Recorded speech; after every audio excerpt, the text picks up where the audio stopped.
I wasn't going to say anything, but I had an affair with your fiance, my sister blurted out. Her statement was so outlandish. I couldn't understand what she was talking about. What? What do you mean? I'm not quite following you here. How can you not understand? We're adults, aren't we? Basically, I've been intimate with him, and now I'm pregnant with his child. Do you get what that means? Everyone was left speechless by my sister's revelation. But she continued, undeterred. So unfortunately, Julia, you're not needed anymore. He is going to be my husband now. I burst out laughing. What's so funny? I'm pregnant with his child. So I want him to be my husband now. You really don't get it, do you? My name is Julia Johnson, 28 years old. I have a sister named Lily. She's 4 years younger than me and has been the center of our parents' affection since she was little. Yes, Lily grew up monopolizing our parents' love. Ever since I was young, my parents have always doted on her and paid little attention to me. I never understood why, but it was clear that there was a significant disparity in affection between us. For instance, I barely remember my own birthdays being celebrated. When I brought this up to my parents, they would accuse me of being ungrateful, saying, "We doted on you so much before Lily was born." However, Lily got expensive birthday presents and fancy cake every year. I don't remember ever being treated like that. Growing up like this, I increasingly closed off my heart as my parents only seemed to care about Lily.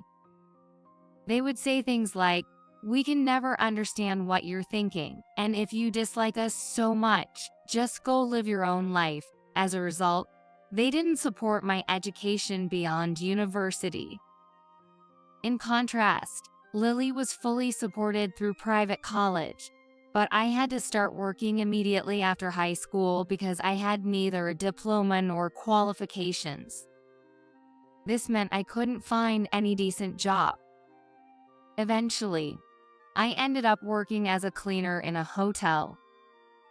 In a low-paying and challenging environment, working hard every day. It felt like I was thrown into hell. But then, someone came into my life who changed everything. That person was my husband, Jack. I met Jack at the hotel where I worked. It happened one day when I was carrying my cleaning supplies, doing my usual job. "Huh? What's this?" I noticed a luxurious-looking wallet and a fountain pen in the men's restroom stall. The wallet had a logo that even someone as poor as me recognized. The fountain pen, too, was clearly expensive, beautifully made, and solid. I could have found out who owned it by checking inside, but that would have invaded their privacy, so I didn't look and instead took it straight to the hotel's front desk. "Excuse me, I found this in the men's restroom on the first floor. It seems to be lost property." When I handed over the wallet and pen, the front desk staff thanked me and asked me to wait, making a phone call right away. It seemed they had already been contacted by the owner. But what surprised me next was when they said, "The manager will come right now. He wants to thank you personally." I never expected that returning a lost item would lead to the manager personally thanking me. I was led into an impressive reception room. Dressed in my cleaning uniform, I felt utterly out of place and miserable. Then the manager appeared. He was impeccably dressed in a fine suit, tall and stylish. With his short, neat hair and a gentle smile, he exuded cleanliness. Moreover, he was young, probably around my age. I was instantly captivated by his charming presence. As soon as he saw me, the manager said, "Are you the one? the one who returned my wallet and fountain pen. Thank you so much. I've been looking for them. And he bowed deeply in gratitude. The wallet and fountain pen I had found belonged to the manager. This encounter led him to take an interest in me, and we started to communicate more frequently. Yes, this manager was Jack, who would later become my husband.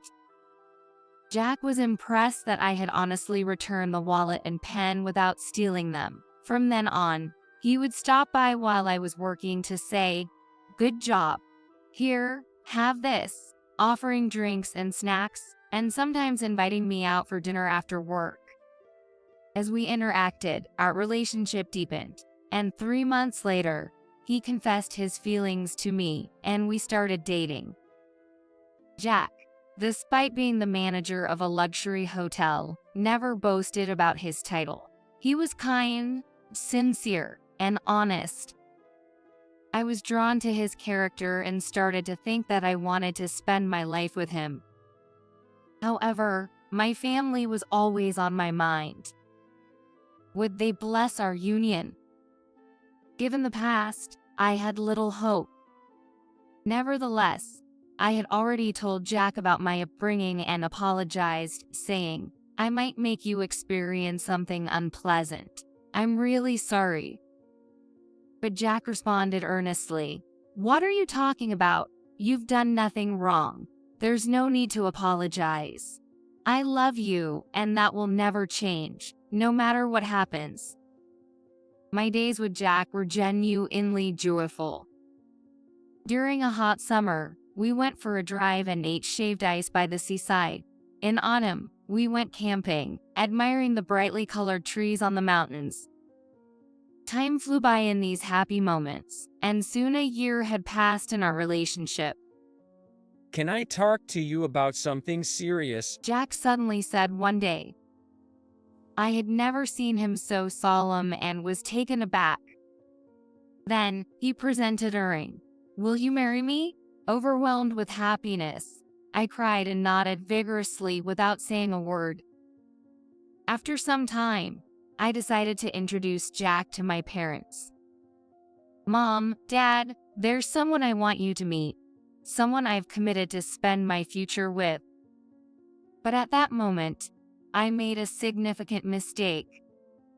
When my sister persistently asked about my fiance, I ended up talking about Jack, our meeting, his background, and even his job as a hotel manager. At that time, I thought it wouldn't be a problem since they probably wouldn't meet him. But my sister turned out to be more terrible than I had imagined. Eventually, a meeting between both families was arranged. The venue was a fancy restaurant chosen by Jack. My parents, knowing Jack was a hotel manager, treated me completely differently than usual. They seemed to want to play the part of kind and sensible parents. However, I had already told Jack everything about how my parents had treated me, and his parents knew too. Unaware of this, my parents put on a fake smile. "She's always been such a kind and good child." Their act was comical and nauseating, but I played along with a pleasant smile. From an outsider's perspective, it was a distorted scene, but it was all for the sake of our marriage. I was afraid that if my parents showed their true colors, Jack's parents might dislike them. I cautiously made sure that didn't happen. Jack, working as a hotel manager, came from a well-known, respected family in the area. Yet, both he and his family never looked down on me for being a middle school graduate and a hotel cleaner. Despite being belittled and looked down upon by my own family, I was warmly welcomed by someone else's. I remember feeling the irony of my fate. The meeting proceeded in a pleasant atmosphere until it was time to leave. Thank goodness. It looks like everything will end without any issues. Now all that's left is to prepare for the wedding. I sighed in relief. But at that moment, my sister began to say something unbelievable. Hey, sis, there's something I want to talk to you about. Her face had the usual condescending look, a smirk on her lips. I knew it couldn't be anything good. We had come this far without any issues, and I desperately didn't want her to say anything unnecessary. I wish she'd save her sarcasm for after we get home. I tried to communicate this with my eyes, but she continued regardless. And what she said next was shocking. You know, I wasn't going to say anything, but I cheated with Jack. I couldn't comprehend her statement. It was so outlandish. What? What do you mean? I'm not quite following you here. How can you not understand? We're all adults here. Basically, I've been intimate with Jack, and now I'm pregnant with his child. Do you get what that means? Everyone was speechless at my sister's revelation. But she was determined to continue. So, sadly, Julia, you're not needed anymore. Jack is going to be my husband now.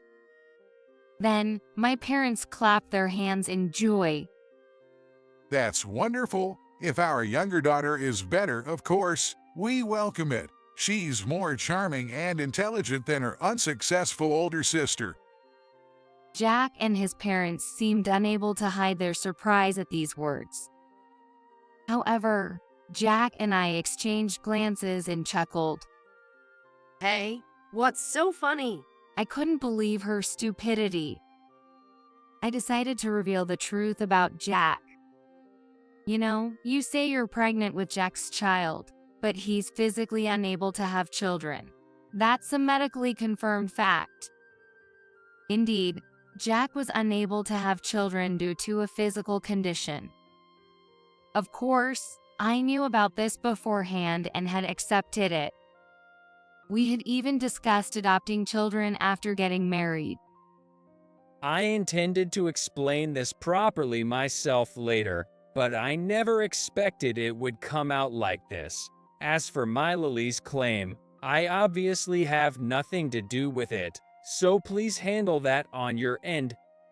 As if he had no interest in the matter. Later, I learned that my sister, envious of Jack's status, had tried to steal him from me. The child in her womb belonged to a completely different man, someone she wasn't even dating. She just wanted to quickly have a child by any means. I took this opportunity to expose all the mistreatment I had endured from my sister and parents. I've been patient until now, but I never thought you'd stoop so low as to try and steal my fiance. You're truly a disgraceful sister. Jack and his parents agreed with me, saying, "Have you ever objectively looked at what you're doing? It's inhumane." My sister and parents, having embarrassed themselves, hastily left the scene. I used this incident to cut ties with my family. I notified them that I would no longer be in contact and changed all my contact information. Jack and his parents supported my decision and, despite my complicated family background, welcomed me into their family. I was deeply grateful for this and vowed to spend the rest of my life repaying my in-laws for their kindness. Jack and I didn't have a ceremony but simply registered our marriage and became husband and wife. Of course, we later adopted a boy and a girl and are now living happily surrounded by our children. As for my sister, she had a falling out with the father of her child. She ended up a single mother, struggling every day,